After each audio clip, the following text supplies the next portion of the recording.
Schirm oder Stock? Karl Räder. Der Bauer Runkel will heut über Land. Sein Reherschirm hat er schon in der Hand. Es war Trieb. Er guckt in den Himmel genau und sagt, weil's wolkig war, zu seiner Frau: Was meinst, nehm ich den Schirm mit oder net?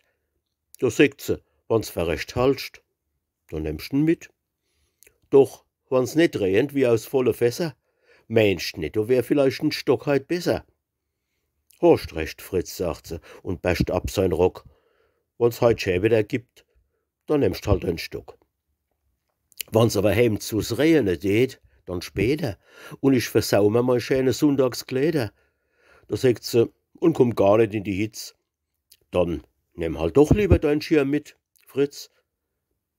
Hoch über den Berg, da tät der Stock mehr nitze.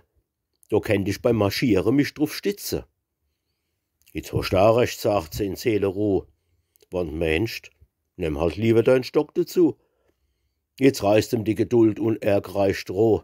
A vorhin hast du so gesagt und jetzt meinst wieder so. Und giftig flucht er, wettert, schellt und grollt. Ihr Weibsleid wissen niemals, was er wollt. Weißt, was ich mach? Kannst sagen, was wit. Ich nehm heut überfällt mein Stockschirm mit.